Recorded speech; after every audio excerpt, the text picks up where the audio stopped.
This is the chapter 2, Sexual Reproduction in Flowering Plants. You have already learned about the structure of flower in class 11. This is the flower showing the internal parts, calyx, corolla, androecium and gynoecium. Calyx is the whole that consists of sepals. Corolla is the next whole which consists of the petals. Androecium is the male reproductive whole which consists of stamens, and gynoecium is the female reproductive whole that consists of carpels or pistils. Before the actual flower is born, a very small and primitive structure which is called floral primordium develops at the apex of the stem, and before the actual flower develops, many structural and hormonal changes are initiated, which ultimately lead to differentiation, further development, forming the flower from floral primordium. Floral primordium is the initial stage. It is the beginning. It is the tissue, it is the organ from where the actual flower will develop. Floral primordium is the tissue, organ, or the structure which is going to develop into the actual flower through structural hormonal changes. Now you have to learn what is the role of flower in the plants. It is the main reproductive organ because it contains male and female reproductive organs, androecium and gynoecium. So it is the site of sexual reproduction. So let us discuss about androecium. Androecium is the whole. Androecium is the collective word. It is the whole. It consists of one or more than one members which are called stamens. This is a stamen. Stamen is the male reproductive organ. The stamens may be one, two, or more than two, or infinite. The number of stamens, the shape, the size, the pattern varies from species to species. In a typical stamen, there are two parts, anther and a long, slender stalk which is called filament.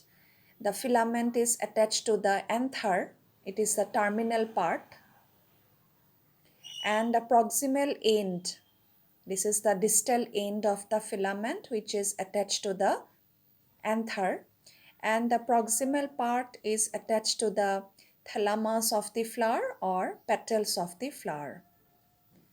This is the anther which is bilobed. There are two lobes, one, two. In most of the flowering plants, the stamen contains bilobed anther. The attachment of the filament to the anther varies from flower to flower, from species to species. Now there are two lobes. The anther is bilobed. Each lobe has two theca. So the anther is dithecous. Each lobe has two theca. Therefore, in angiosperms, the anthers are dithecous. Now this is the cross-section of the three-dimensional structure and a section of the anther. If you observe a cross-section of the anther, you will see that the anther is four-sided, tetragonal. The anther is tetragonal, that means four-sided. And it contains four compartments which are called microsporangia. There are four compartments which are called microsporangia. They are located at the four corners inside the four-sided or tetragonal anther. 1, 2, 3, 4. These are the four chambers called microsporangia occupying the four corners of the anther.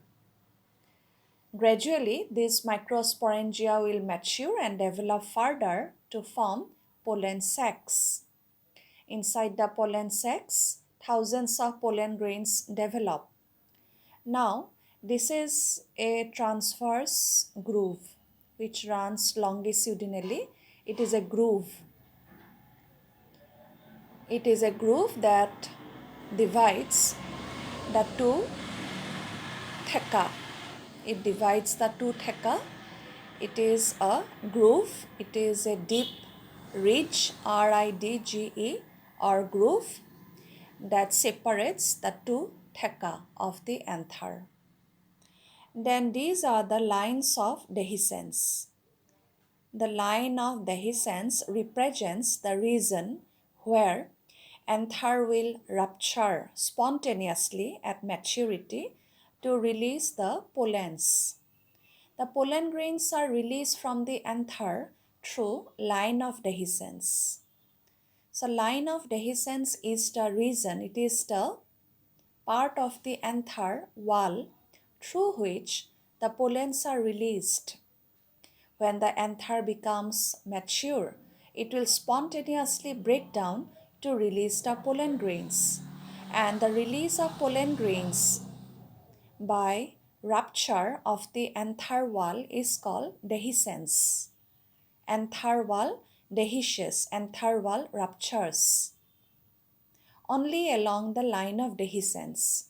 These are the two specific lines along which the wall of the anther breaks down to release the pollen grains. The breakdown or rupture of the anther is called dehiscence. So these are the lines of dehiscence. This is the groove separating the two theca. The four microsporangia are circular in outline when you see under the microscope after making a cross section.